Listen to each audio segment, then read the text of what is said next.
Carta de Filipenses. Filipenses. Buenos días a todos allá desde sus casas. Damos gracias al Señor por este tiempo que nos permite tener como iglesia. Y bueno, es un propósito más que nos une el Señor para poder compartir de su palabra. Hoy voy a comenzar una serie de enseñanzas acerca de, vamos a hacer un estudio como más, un estudio de la palabra del Señor, acerca de Filipenses. Vamos a hablar de Filipenses estos días, estos domingos, de Filipenses, una carta muy especial. Filipos fue la primera ciudad en la cual se predicó en Europa, entonces vale la pena estudiar este propósito de lo que Dios hace. Entonces, es más exponencial esta enseñanza. Filipenses 1 del 1 al 2, vamos a empezar hoy. La predicación de hoy se basa en Filipenses 1 del 1 al 2. ¿Listo? Ya al principio leímos el capítulo 16 de Hechos, vimos muchas cosas allá. Primero que todo, la conversión de Lida, una mujer muy usada por el Señor, que fue la primera Lidia, una mujer, la primera convertida en Europa. Y después vimos la historia del carcelero, también en Filipos, y cómo se convirtió con toda su casa. Lidia se convirtió con toda su casa. ¿Qué significa eso? Con toda su casa con toda su familia. Bueno, entonces quiero comenzar y hoy, como les digo, vamos a ver el versículo 1 y 2 de Filipenses, pero quiero hacer una pequeña introducción antes de comenzar a ver sobre el pasaje de Filipenses 1 al 2. Entonces, yo quiero recordar que el nacimiento de la iglesia de Filipos fue por parte del programa misionero divino que Dios puso en el corazón de Pablo, aún de otros como Silas, como Lucas y como Timoteo, y ellos continuaban la ruta que Dios había trazado rumbo a Asia y allá a la parte occidental. Entonces, en Hechos, vamos a leer un momentico Hechos 16, que ya leímos todo Hechos 16, pero quiero ver Hechos 16, 6 al 10. Hechos 16, 6 al 10 nos narra cómo el Espíritu Santo por medio de una visión, el Espíritu Santo por medio de una visión, el Espíritu Santo estaba dirigiendo. Acordémonos que el libro de los Hechos no es tanto el libro de los Hechos de los Apóstoles, es llamado también el libro de Hechos del Espíritu Santo, porque fue el Espíritu Santo quien guió en todo el proceso de la iglesia inicial. Entonces, Hechos 16, el versículo 6 al 10, dice la palabra del Señor. Hechos 16, 6 al 10, dice: y atravesando Frigia y la provincia de Galacia, le fue prohibido, mire esto, le fue prohibido por el Espíritu Santo hablar la palabra en Asia. Y cuando llegaron a Misia, intentaron ir a Bitinia, pero tampoco. El Espíritu no se lo permitió. A veces Dios no permite cosas porque quiere que cumplamos su propósito. Entonces, cuando a veces no nos suceden las cosas como queremos, tranquilo, pensemos que quiere Dios, para dónde me quiere dirigir el Señor. Entonces, eso es importante cuando alguien depende del Espíritu Santo. Y sigue diciendo el versículo 8: y pasando junto a Misia, descendieron a Troas. Y mira la clave aquí: y se le mostró Pablo una visión de noche. Un varón macedonio estaba en pie rogándole, diciendo: pasa a Macedonia y ayúdanos. Ni por la mente de Pablo ni de su equipo estaba ir a Macedonia. ¡Wow! Pero el Espíritu Santo sí tenía propósito. Y le dijo: pasa por Macedonia y ayúdanos. Cuando vio la visión, enseguida procuramos partir para Macedonia. ¿Qué hicieron? Obedecieron al Señor, dando por cierto que Dios nos llamaba para que anunciásemos el Evangelio. Entonces vemos con claridad cómo el Espíritu Santo, dos versículos aquí, le fue prohibido por el Espíritu Santo hablar la palabra en Asia, y el 7, pero el Espíritu Santo no se lo permitió. Estas dos expresiones nos indican cómo es que los pasos de un siervo de Dios pueden ser guiados.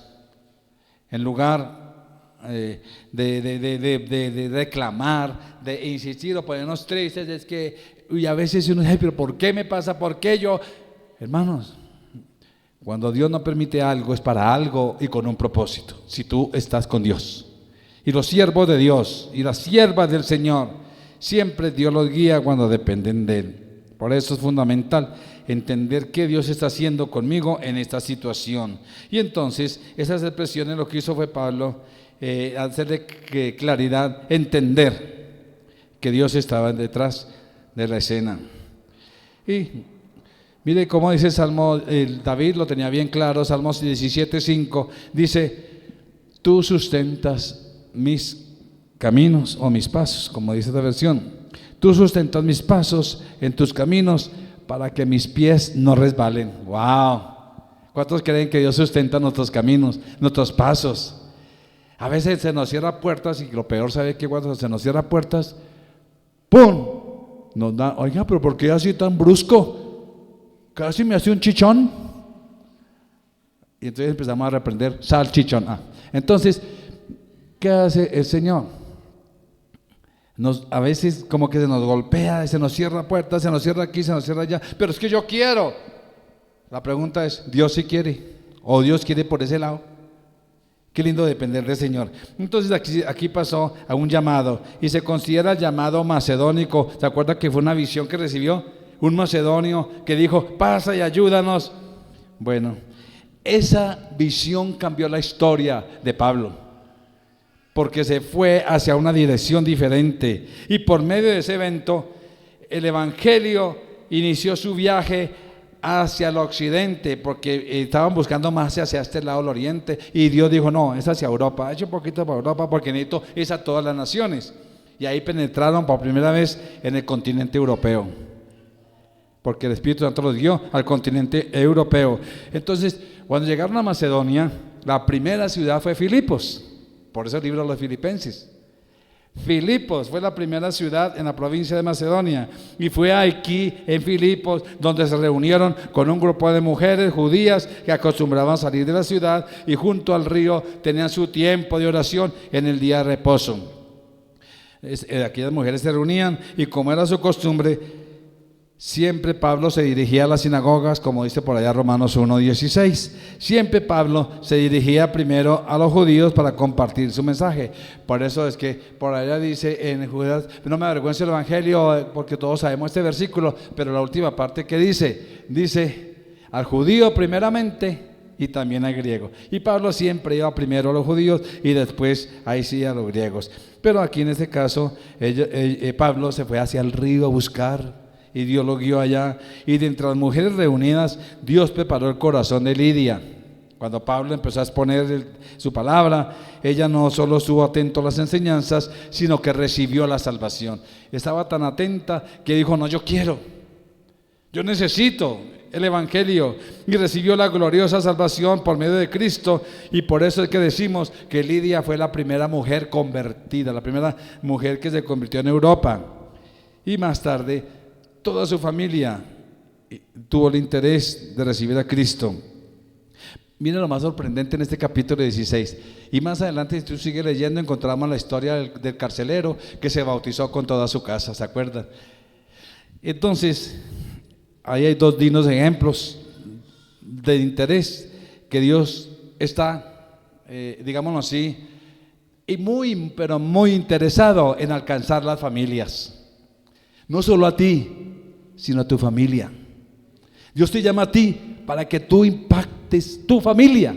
Dios te llama a ti para que tú seas luz en tu familia. Dios te impacta y te llama a ti porque los demás no quieren entenderlo, no creen, o no, bueno, muchos factores, muchos son egoístas, muchos, me tocó esta familia. Uno dice, ay, ¿por qué, Señor? Pues nos tocó esa familia, ¿sabe por qué? Porque Dios me puso en mi familia tan hermosa para llevar el evangelio, alcanzar a otros, para que la palabra llegue a otros. Y es por eso, mis amados, que en este capítulo es importante entender cómo Dios está interesado en la familia. Vemos la experiencia de esta vendedora de púrpura como Lidia, la mujer que ya hablamos, y es la misma experiencia que tuvo el carcelero allá en Hechos 16, 22 al 34, que no lo vamos a leer porque ya lo leímos, y es la historia, cómo se convirtió con toda su casa. Y aquí el escritor Lucas, que escribió Hechos, enfatiza la salvación de las familias. Si tú miras Hechos, siempre con toda su casa, y se convirtió con toda su casa. ¿Cómo se llama? Cornelio, por ejemplo, el capítulo 10, también se convirtió con toda su casa. Siempre resalta hechos que se convierten en todo el núcleo familiar. Eso se llama oikos. El oikos.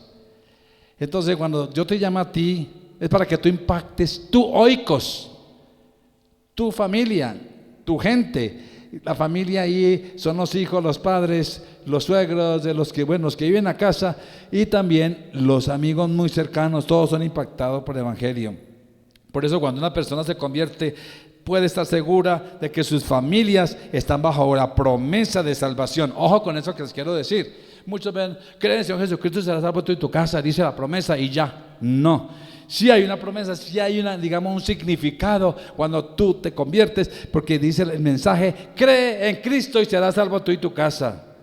Y muchos tengo la promesa, y no hacen nada para la salvación de sus familias. Quiero decirles que aunque esta es una promesa, no es automática, ya que cada uno de ellos tendrá que tomar decisión personal por Cristo. Qué tremendo. Por eso es importante orar por nuestros familiares, tener una lista de, aquí mi hermanito, mi hermanita, la familia, de tía, el abuelo, todo el mundo, Señor, y Dios es el que decide, la salvación de cada uno. Por eso, como respuesta, Dios empieza a mover corazones. Oiga, ¿dónde es que usted va? Ahí todo bravo con uno.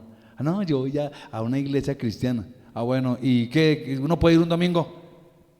Y uno por dentro, gracias Señor, porque está orando por este. ¿Uno puede ir un domingo? Sí, claro, allá bienvenidos. ¿Cuándo vamos? Si quiere yo vengo y vamos. Voy a mirar a ver. Pues ya siendo tocado. Uno dice por dentro, ya el Señor empezó a orar. Sí, cuando menos piensa, oiga, yo quiero ir mañana con usted. Uno dice, gloria al Señor, el Señor me está respondiendo. Hubo un proceso. Comienza ese proceso con los tuyos. Aleluya. Ahora sí entremos, porque estoy hablando de Filipos, pero cómo Dios se interesa en las familias, en Hechos 16. Y fue la primera ciudad que fue impactada en Europa. Por eso voy a hablar de la carta de Filipos y voy a comenzar con el versículo 1 del 1 al 2. ¿Listo? Dice el versículo 1 del 1 al 2, que es la salutación, el saludo. Dice Pablo, y quiero resaltar lo que Pablo dijo. Por eso estos domingos vamos a hablar todo el capítulo 1, que es la primera parte, y el tema es magnificando a Cristo, y vamos a magnificar a Cristo en el capítulo 1. ¿Listo? Entonces, por eso dice la palabra: Pablo y Timoteo, siervos de Jesucristo, a todos los santos en Cristo Jesús que están en Filipos. A los Filipos, ¿se acuerdan de la ciudad de Filipos, la primera ciudad europea? Dice, con los obispos y diáconos. Estaba saludando a toda la gente de iglesia de Filipos, con los obispos y diáconos. Gracia y paz a vosotros, de Dios nuestro Padre y del Señor Jesucristo. Ok, aquí vamos a estar cada rato en este versículo. Entonces, es por eso que dice aquí, ¿quién lo dice? ¿Quién lo firma? ¿Quién manda esta carta? ¿Quién es el autor? Dice Pablo y Timoteo, dice ahí, el versículo 1. Pablo y Timoteo, vamos a estar en el versículo 1. Dice, Pablo y Timoteo. Pablo y Timoteo era una pareja misionera, apreciada y conocida por toda la iglesia. Sabemos quién fue Pablo, y ya que ambos habían visitado la iglesia después de haber sido fundada por Pablo. Ellos siguieron visitando la iglesia. Es más, la iglesia más adelante, por ahí en Corintios, nombra a Filipo y a los filipenses, a esta iglesia, y le dice que fueron los que los sostuvieron en su ministerio.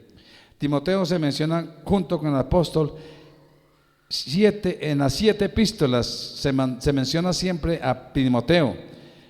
En primera y segunda Corintios siempre la nombran en saludo, y en primera y segunda Tesalonicenses, en Filipenses, Colosenses, Filemón, todas esas cartas. ¿Por qué? Porque Timoteo era para Pablo más que un compañero en la obra del Señor.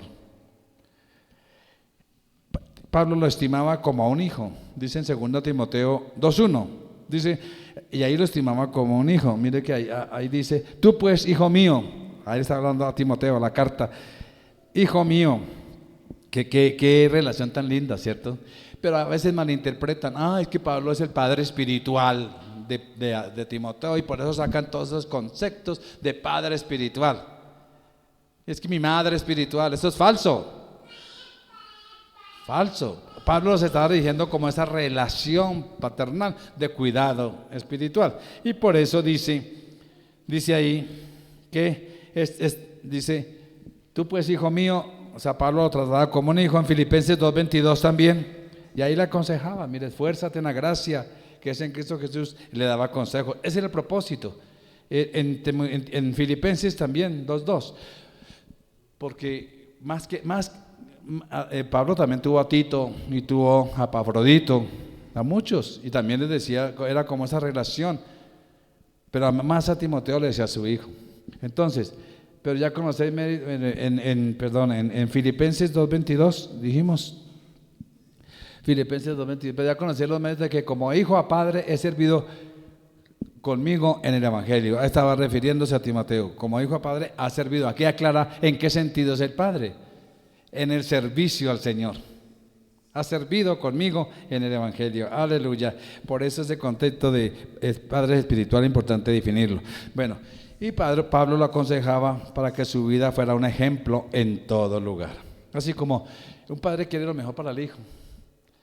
Y esa es la responsabilidad de nosotros como pastores, también queremos lo mejor para cada uno. Oramos y clamamos por ello. Bueno, pero ¿qué más dice en el versículo 1? Sigamos leyendo nuestro Filipenses 1:1. ¿Qué más dice? Dice ahí en Timoteo, siervos de Jesucristo. En la mayoría de sus cartas Pablo se identifica primero que todo como apóstol, con objeto, porque él defiende su autoridad. Su autoridad. Y esa autoridad dada por Dios es importante acentuarla. Pablo dijo más adelante, honro mi ministerio. Y en ese sentido, cuando entendemos quién nos ha llamado, nos toca sostenernos en la autoridad que fue puesta por Dios. Entonces, mis amados, algunos dudaban o rechazaban su apostolado, pero Pablo siempre se sostuvo, Pablo apóstol de Jesucristo. Pero aquí dice, ya con Timoteo, siervo de Jesucristo. En esta epístola se refiere a él y a Timoteo como siervo de Jesucristo. ¿Qué estaba mostrando? A los filipenses les estaba diciendo que había un sentir en su corazón de servicio. Acuérdense que la palabra siervo en la Biblia significa nada más ni nada menos que esclavo. Esclavo. Esa palabra como nos gusta, por eso mucha gente no le gusta venir al Señor porque tiene que someterse a Dios. Esa es la razón por la cual prefieren decir soy ateo, por las cuales prefieren decir yo no creo en eso, porque no quieren venir a depender de un Dios todopoderoso. Por eso Pablo lo entendió muy bien y dijo, no, yo soy esclavo de Jesucristo. Acuérdense que Jesús dijo, aprended de mí que soy manso y humilde de corazón, llevad mi yugo sobre vosotros. ¿Sí ves? Llevad mi yugo. Esa esclavitud es de libertad, no es esclavitud de alienación, ni es esclavitud de manipulación, ni es esclavitud de control. Las cosas de Dios no son así, las cosas de Dios son voluntarias, las cosas de Dios son en libertad, en un sometimiento voluntario a Dios. Y eso es lo que trae más gloria.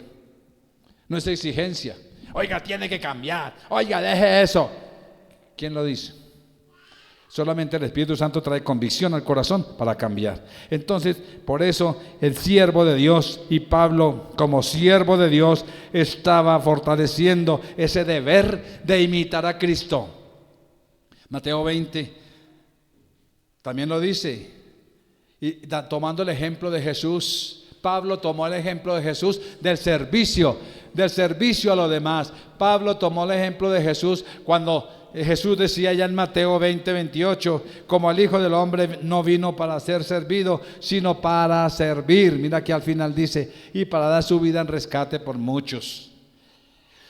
Pablo te entendía eso, por eso dice siervo de Jesucristo. Ahora la pregunta es, ¿tú te consideras siervo de Jesucristo? ¿O quiere que te halaguen? ¿O busca nombre? ¿O busca, como alguien me decía, busca, ¿cómo es que la palabra se me olvidó ahorita? Pero busca que sea frente. ¿Qué buscas tú? ¿Servir al Señor? ¿O buscas halagos de las personas? Cuando tú buscas halagos, dice la Biblia del Señor, ya tienes su recompensa. Ya tienes su recompensa. Cuando te halagan, esa es su recompensa, punto. Pero cuando tú eres siervo del Señor, y así no te halaguen, y así no te digan nada, así tú sigas sirviendo al Señor, aunque nadie te vea, tiene alguien que te va a recompensar en público. Y Él mismo lo declaró y lo prometió. Mis amados, qué privilegio que el Señor diga: ven, buen siervo, otra vez la palabra siervo, y fiel, entra en el gozo de tu Señor. Ese es el reto para los siervos de Dios y los que sirven al Señor. Que Dios te diga esas palabras. Esa es la esperanza que tenemos. Por eso, más adelante Lucas 22, 27 dice, hablando, Filipenses 2:7, también hablando de Jesús, dice que se despojó a sí mismo tomando forma de siervo, hecho semejante a los hombres. ¿Sí ve? Él se despojó haciéndose siervo. Y en Lucas 22, 27, mira lo que resalta el Señor. El Señor resalta ahí: yo estoy entre vosotros como el que sirve, el Rey de Reyes, el Señor de señores, el único digno de toda adoración del universo. Dijo: yo soy como el que sirve, dándonos un ejemplo tremendo. Por eso Pablo, en el saludo aquí en Filipenses, dice: siervos de Jesucristo. ¡Wow! Pablo y Timoteo deseaban que los filipenses los vieran como siervos dispuestos a hacer bendición y ayudarles aún estando a distancia de ellos. Gálatas 6:10 recalca aquí Pablo al escribir a Gálatas, dice, así que, Gálatas 6:10, así que según tengamos oportunidad, hagamos bien a todos, mayormente a los de la familia de la fe. Por eso, mis amados, nuestro deber primordial es servir a los hijos de Dios y después a los demás. La palabra lo dice de esa manera. Por eso, ahora vamos a ver, sigamos otra vez el versículo 1. Sigamos descubriendo qué más nos dice el versículo 1. Ya hablamos del siervo de Jesucristo. Ahora, ¿qué más dice? Dice: a todos los santos que están en Cristo Jesús. ¡Wow! ¿A quién se dirigía? A todos los santos. La expresión santos es un sinónimo de todos los creyentes en Cristo Jesús. Es una designación general de aquellos que han creído en Cristo Jesús como su Señor y como Salvador y han sido apartados. Ahí viene la palabra santo. Bueno, la palabra santo es muy significativa, no vamos a fortalecer esta parte, pero la definición de santo es eso, que tú has sido apartado del mundo para agradar a Dios. Qué tremendo. Por eso es que a veces cuando recibimos a Cristo, antes no sentíamos tanta lucha interna, ahora sí, ay, ¿y por qué me siento así? Claro, porque Dios te apartó para Él. Tiene que empezar a crecer en fe en Él. Tiene que empezar a entender que tu mente y tu corazón tiene que estar alineada con Dios. Tiene que empezar a creer y a obedecer y tiene que empezar a agradar a Dios. Agradar a Dios. Por eso es ser santo, es ser apartado, separado para una vida nueva, consagrada y útil al Señor. 1 Corintios 1, por ejemplo, 1 Corintios 1, 2, es importante entender ese contexto de la santidad. La iglesia, mira, ¿quién va a dirigir a los creyentes? ¿Cuáles?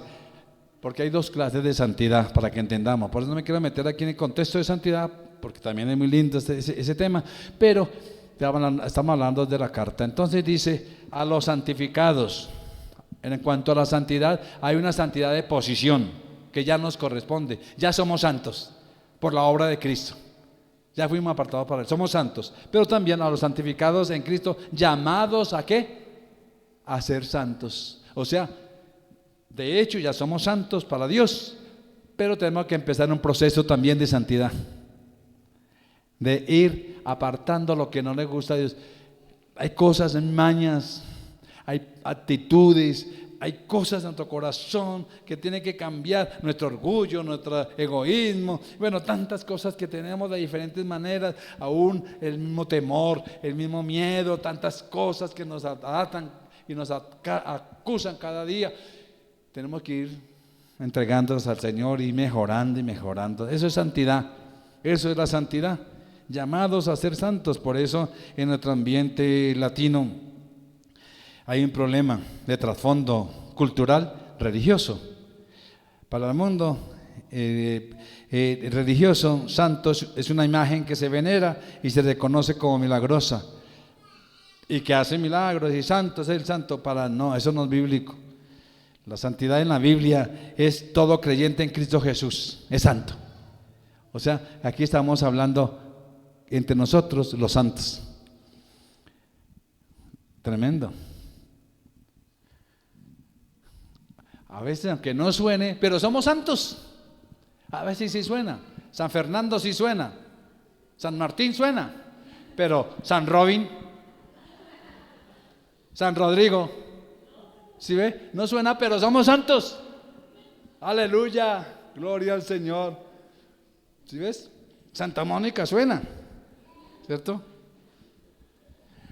Pero sí suena Santa Eugenia.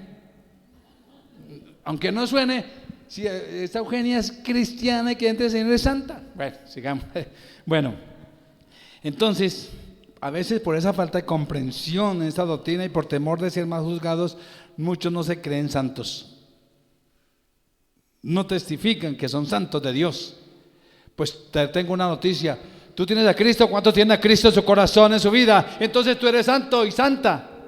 Tú eres santa y santo. Ay, pero ¿cómo se cree? No, es que no es porque yo me crea, es porque ya me hizo santo el Señor. Amén.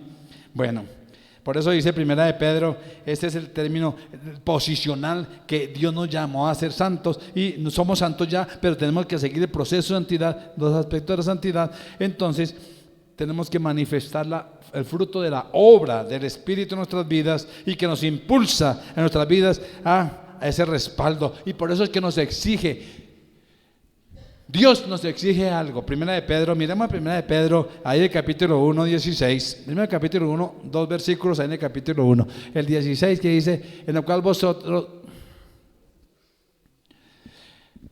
Aleluya. Primera de Pedro 1, 16. 1, 16. De pronto yo dije mal, ¿cierto? 1, 16. Ok. Entonces, dice, en el 1, 16 dice, sed santos porque yo soy santo. O sea que sí, Dios nos llama a ser santos. Sí, podemos ser santos porque tenemos al Espíritu Santo. ¿Cuánto tiene al Espíritu Santo? ¿El Espíritu qué? ¿El Espíritu qué? ¿El Espíritu qué? Y si el Espíritu es santo, ¿y dónde está el Espíritu Santo? Entonces yo soy. Por eso es que nos manda, escrito está, sed santos porque yo soy santo. Si tú tienes el Espíritu Santo, sí puedes ser santo y sí podemos ser santos. Y versículo 15, sed también vosotros santos en toda vuestra manera de vivir. Qué tremendo. En toda vuestra manera de vivir. ¿Es donde debemos ser santos? Ahí está. ¿Cómo estás viviendo? La pregunta es, ahí lo dice, ¿qué quiere decir? Que no dice que usted sea santo en la iglesia con los hermanitos. Porque muchos en la iglesia cristiana, tienen su máscara ahí puesta. Y así todo el tiempo sonriendo.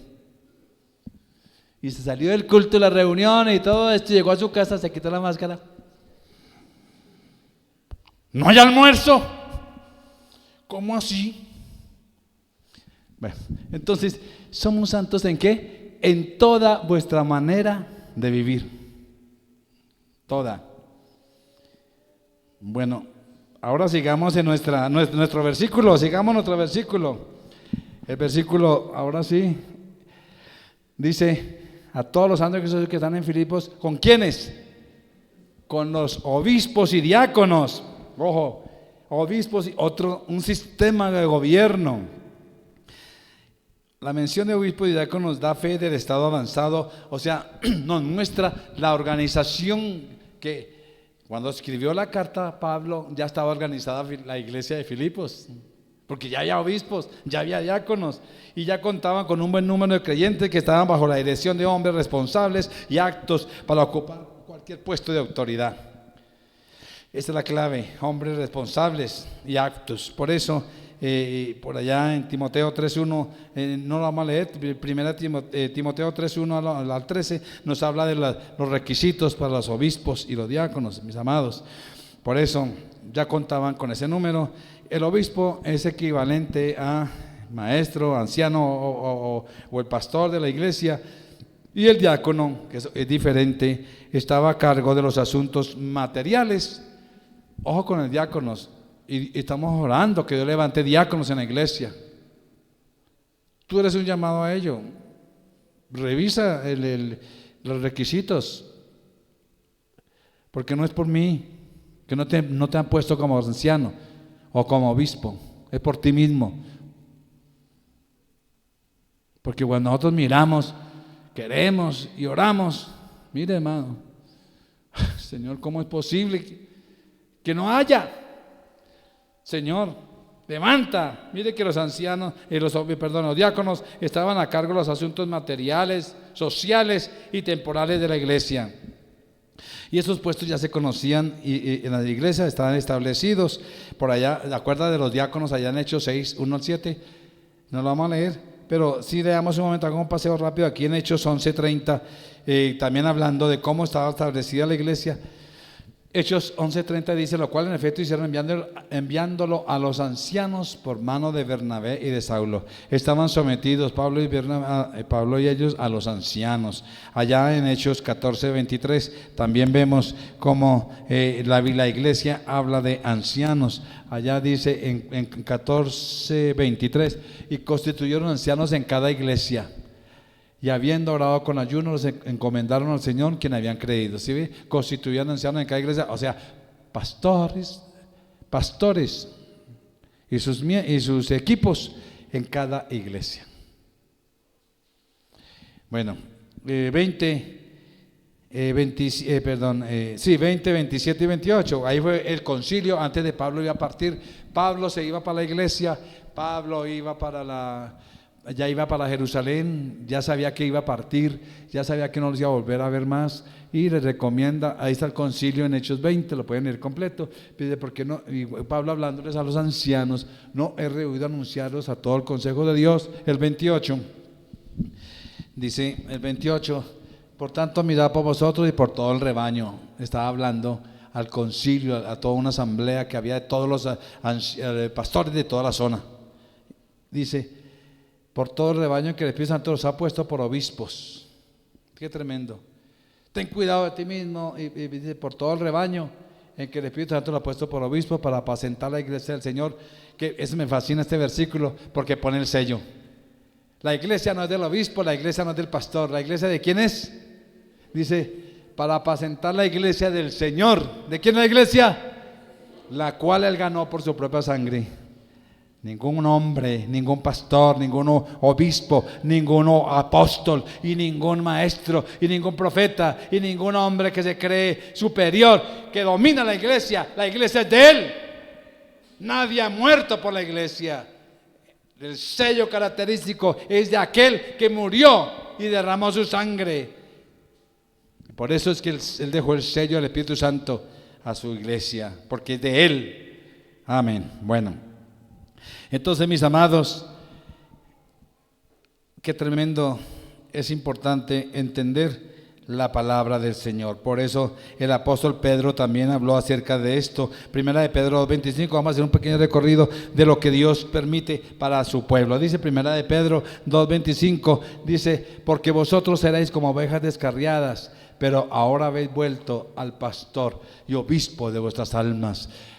¿Quién es tu pastor? ¿Quién es tu pastor? ¿Cómo se llama tu pastor? 1, 2 y 3. ¿Cómo se llama tu pastor? 1, 2 y 3. No hay otro pastor. Jesús dijo: habrá un solo pastor y un solo rebaño. Él es el pastor de las ovejas. Y aquí lo afirma: éramos como ovejas descarriadas, pero ahora habéis vuelto al pastor. Y también dice Primera de Pedro 5, del 1 al 4. Primera de Pedro 5, del 1 al 4 dice: que estos son títulos que Dios pone para esos oficios instituidos por Dios. Él también demanda una actitud especial hacia las personas que ocupan dichos cargos. Pero mire, ruego a los ancianos que están en vosotros, yo anciano también con ellos, y testigo de los padecimientos de Cristo, y también participantes de la gloria que será revelada. Bueno, ahí empieza a rogar para pastorear la grey del Señor, etc. Hebreos 13, 7 y 17, aquí nos habla importante acerca del trato y comportamiento hacia los siervos que Dios puso en su iglesia, en su redil. Dice ahí: acordaos de vuestros pastores que os hablaron de la palabra de Dios, considera cuál ha sido el resultado de su conducta e imitar su fe. El versículo 17 también lo dice aquí en cuanto a esa referencia: obedeced a vuestros pastores y sujetaos a ellos. ¿Cuánto nos cuesta a nosotros obedecer a los pastores? Sujetarnos a ellos, porque cuando usted sujeta al pastor a los que Dios puso en la iglesia, usted está sujetando al Señor, y entonces es cuando Dios dice que en lo poco has sido fiel, en lo mucho te pondré. Por eso, porque ellos velan por vuestras almas. Mire que la responsabilidad tan grande, dice, como quienes han de dar cuenta a Dios. El siervo de Dios le da cuentas a Dios. Por eso, mis amados, imitad su fe, obedecerlos, sujetarles a ellos. Esta actitud dependerá que su ministerio, la actitud que tú tengas hacia la autoridad puesta por Dios, dependerá de su llamado, dependerá de su servicio, y dependerá de cómo se ejecute con gozo y sin queja alguna. Bueno, ahora sigamos mirando, sigamos revisando el versículo 1. Aquí quiero ir mirando ya, dice en el versículo 2 ahora. Ya hablamos, dice, con los obispos y diáconos. ¿Por qué Pablo resalta obispos y diáconos? Porque era tan importante en la iglesia. Por eso es que estamos tomando como referencia Filipenses. Y mira, ahora sigue diciendo el versículo 2: gracia y paz a vosotros. Gracia y paz forman una pareja de gran importancia. La gracia y la paz. Recordemos que la causa y efecto de la salvación que experimentamos, el que viene por fe a nuestro Señor Jesucristo. Dice allá en el versículo 2:8, Filipenses 2:8, dice: porque por gracia sois salvos. Usted no fue salvo porque quiso creer, usted fue salvo porque el Espíritu Santo hizo algo en su corazón para que creyera. Y entonces el Espíritu Santo lo convenció. Dijo: sí, yo creo en Dios y yo creo en Cristo, esa obra para mí es muy importante. Y usted empezó a creer. Por gracia sois salvos, subraya aquí el apóstol Pablo. Mis amados, Dios nos ofrece algo precioso que no merecíamos gratuitamente por medio de la fe. Aleluya. No merecíamos el perdón. Eso es gracia. No merecíamos el perdón. Por eso Dios nos ofreció algo precioso. Es un tesoro maravilloso que tenemos nosotros en Dios. Nos salvó, no por obras de justicia que nosotros hubiéramos hecho. No porque usted se mereciera algo o porque yo me mereciera algo. Ningún ser humano se merecía. Todos estábamos condenados, todos estábamos perdidos, todos estábamos totalmente corruptos ante la presencia del Señor. Por ahí dice en Isaías que nuestras obras eran como trapo de inmundicia, ¿se acuerda? Entonces no éramos nada. ¿Pero qué pasó? Nosotros no merecíamos el perdón, nosotros no merecíamos ser transformados en nuevas criaturas, no merecíamos la vida eterna, nosotros no merecíamos ser hechos hijos de Dios, nosotros no merecíamos convertirnos en templo del Espíritu Santo, nosotros no merecíamos recibir todos los beneficios de la salvación de Cristo a favor nuestro. Qué tremendo. Pero por gracia, pero por misericordia, mis amados, no recibimos lo que merecíamos. Por eso Romanos 5:1 dice: justificados pues por la fe, justificados pues por la fe, tenemos paz para con Dios por medio de nuestro Señor Jesucristo. Esa justificación es que Dios nos hizo inocentes ante Dios, por más corruptos que éramos. Quiere decir que tu pasado, ahora en Cristo, ya no existe. Lo terrible, la terrible persona que eras, esa corrupta o ese corrupto, ya quedó atrás. Ahora eres una nueva criatura en Cristo por gracia. por gracia. Es por su gracia que somos salvos y esto nos hace sentir paz con Él. ¿No creen? ¿No es maravilloso? Ahora, como hijos de Dios, podemos disfrutar no solo de la paz que con Él, sino también de la paz de Él. No solamente la paz con Dios, que podemos tener acceso a su presencia, sino también tener la paz de Él. Mi paz os dejo, mi paz os doy. Yo no la doy como el mundo la da, dijo Jesús. Por eso Juan 14, 27. Bueno, miremos un pequeño recorrido aquí. Juan 14, 27 dice la palabra, aquí lo que estaba diciendo, la paz os dejo, mi paz no la doy como el mundo la da. Juan 16, 33. Miremos Juan 16, 33 y Filipenses 4, 7. Juan 16, 33 dice, estas cosas os he hablado para que en mí tengáis paz. En el mundo tendréis aflicción, ¿pero qué? ¿Pero qué? ¿Pero qué? Confiad, yo he vencido al mundo. ¿Qué significa? Va a haber aflicción en el mundo, ustedes van a tener aflicción porque el mundo es terrible, pero ¿qué es lo que quiere decir el Señor? El confiar, pero tengan paz, que yo la tengo. Tomen mi paz, confíen, descansen, no se dejen abrumar por tus pensamientos. Esa es la paz del Señor. Pablo inicia su carta aquí, como ya leímos, con estas dos palabras ahí en el versículo 2, gracia y paz. Ojo, la otra palabra es paz. Qué gran significado para nosotros.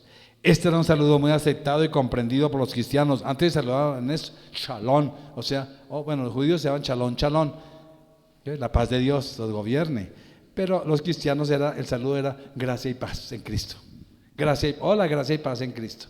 Bueno, entonces mis amados, al decir gracia y paz es una forma de prosperidad, tranquilidad y bienestar que estábamos manifestando. Lucas 10, 5, el Señor enseñó a sus discípulos a saludar. Dice, en cualquier casa donde entréis, primeramente decid ¿qué? Paz. Ya no es como la costumbre actual de nosotros, Dios lo bendiga. O sea, Dios lo bendiga, hermano. Ok, nosotros, ya Dios ya nos bendijo, entonces ya no podemos decir Dios lo bendiga. Entonces, ¿ahora qué vamos a decir? Gracia y paz de Jesucristo. Aleluya. Gloria al Señor. Ya estamos aprendiendo un saludo aquí en la iglesia. Gracia y paz de Jesucristo. Bueno, el creyente tenía el deber de crecer en gracia para con Dios y para con los hombres, igual que Jesús. Solamente por referencia, allá en Lucas 2:52, también de disfrutar la paz de Dios. Porque el niño crecía en sabiduría, crecía en estatura y en gracia para con Dios y para con los hombres. Esa gracia y la paz del Señor. Efesios 4:3. Estoy que estoy leyendo mucha palabra, pero es que es importante reflexionar sobre lo que Dios habla. Dice en Efesios 4:3, solícitos en guardar la unidad del Espíritu en el vínculo de la paz. Cuando tú tienes la paz de Dios, es algo que es un regalo muy maravilloso, sentir la paz de Dios. Y esa paz de Dios obviamente se transmite, por eso se llama luz, irradia a los demás. Pablo resalta eso precisamente, solito en guardar la unidad del Espíritu en el vínculo de la paz. Pablo aquí resalta también en 2 Tesalonicenses 3:16, dice, y el mismo Señor de paz os dé siempre paz. ¿Qué juego de palabras? El mismo Señor de paz os dé siempre paz. ¿Para qué? En toda manera el Señor sea con todos vosotros. Mire que es un saludo también, otra vez. El mismo Señor de paz. Por allá Tesalonicenses, en el último versículo del capítulo 5, Tesalonicenses 5:13, la última palabra dice ahí, tened paz entre vosotros. ¿Tú tienes paz con la otra persona? Mira que está a su lado. Bueno. A veces miran al cónyuge, mejor no miren para otro lado. No, mire que está a tu lado. ¿Tú tienes paz con la persona? Qué tremendo. Tened paz, dice aquí, entre vosotros. Bueno, ya leímos por allá en Filipenses 4:7, que la paz de Dios gobierne vuestros corazones. Qué tremendo. La paz de Dios que sobrepasa todo entendimiento, dice Filipenses 4:7. Ok. Aleluya. Entonces, ahora sigamos del versículo 2, ya para ir terminando ya el versículo 2. Me dijimos que 1 y 2. ¿Listo? El versículo 2. Gracia y paz a vosotros, ¿de quién? ¿De quién? ¿De quién? De Dios nuestro Padre, aleluya, y del Señor Jesucristo. Ya concluimos aquí con esto, pero Pablo también pone en relieve que la paternidad de Dios. Y esa paternidad de Dios ha sido frecuentemente malentendida, porque muchos dicen, todos somos hijos de Dios. Es que todos somos hijos de Dios. Es falso. O te decimos por qué. Por eso, esa palabra, la paternidad de Dios es importante. Yo aquí a veces en consejería a algunos les digo, bueno, ¿cuál es tu padre? Y entonces, ¿tú quién tienes como tu padre? ¿Cómo se llama tu padre? O bueno, si murió, ¿cómo se llamaba? Bueno, ¿cómo se llama tu padre? ¿Cómo se llama tu padre? 1, 2 y 3. ¿Cómo se llama tu padre? Porque aquí en la tierra es nuestro papá. Dios puso a nuestro papá para que nos ayudara a desarrollarnos, etcétera. Son personas muy especiales. Algunos ya partieron de nosotros, los amamos y los extrañamos, y así sigue nuestra vida. Son nuestros papás, pero hay un solo Padre. Hay un solo Padre que nos une a todos como hijos. Esa es la diferencia. Inclusive a mis hijos siempre les he dicho, bueno, ¿quién es tu padre? Al principio me decían tú, no, yo no soy. Tú tienes un padre a quien responderle como hijo. Yo soy tu papá, no soy tu padre. Y por eso es importante entender esa diferencia. Algunos dicen, ay, es que papito Dios, no conocen al Padre. Es que Chuchito y yo somos uña y mugre, pero no saben quién es el mugre. Por eso, mis amados, a Dios, cuando conocemos al Padre, lo valoramos, lo respetamos. Por eso, esa situación de Padre, mis amados, es una paternidad universal. Pero no todos somos hijos de Dios. Es el más grande engaño de Satanás. Porque la gente dice, no, yo también soy hijo de Dios. Dios cuida a sus borrachitos. Yo como soy hijo de Dios, Dios cuida a sus borrachitos. Pero quién sabe qué Dios, porque no es el Padre celestial. Entonces, mis amados, una cosa es que sí somos creación de Dios, ¿cierto? Porque el verdadero Padre es como dice Juan 14:6, que todos conocemos. Jesús es el camino, la verdad y la vida. A través de eso nos convertimos en Padre. Juan 1:12, me gustaría que pusiéramos Juan 1:12 aquí. Juan 1:12. Por eso dice la palabra del Señor que a los que le recibieron, a los que creen en su nombre, Él les da el derecho. Aquí dice potestad, pero es el derecho de ser hechos hijos de Dios. Somos hechos hijos de Dios cuando recibimos a Cristo en el corazón. Es importante eso, mis amados. Lo demás, como dice Salmo 100, Él nos hizo a nosotros y no nosotros a nosotros mismos. Lo demás es criatura de Dios. Criatura de Dios, no hijo de Dios, para diferenciar. Amén. Por eso, mis amados, tenemos un Padre que proclamar. Tenemos un llamado que hacer. Dios nos está llamando a esa realidad de comunión con Él. Aquí tenemos una visión de ser una comunidad de discípulos de Cristo. Tenemos un legado. Marcos 16:15 nos ordena de ir y predicar el evangelio a toda criatura. Claro que sí, a esas criaturas que dicen ser hijos de Dios, tenemos que llevarles el evangelio para que también pase lo que pasa en 2 Corintios 5:17, para que verdaderamente sean hijos de Dios y ahí nazcan de nuevo. Nacer de nuevo es un proceso. Nacer de nuevo nos lleva a una mente nueva, a una realidad nueva en Cristo. Es un privilegio y una bendición estar en Cristo. Y termino diciendo, mis amados, porque cuando el Señor nos adopta por el Espíritu Santo llegamos a decir, Abba Padre, el Espíritu de adopción. Y Romanos 8:16 al 17, termino diciendo con este versículo, el Espíritu mismo da testimonio a nuestro espíritu de que somos hijos de Dios. Y si hijos, también herederos, herederos de Dios y coherederos con Cristo. Tú estás en esta posición. Qué privilegio que el Espíritu Santo mismo dé testimonio a nuestro espíritu. No es alguien que diga, no, o usted que diga, no, que yo soy cristiano, ya que yo sí, yo sí. Ah, no, es el Espíritu Santo que dice si sí o si no. Esta es la comunión con Dios.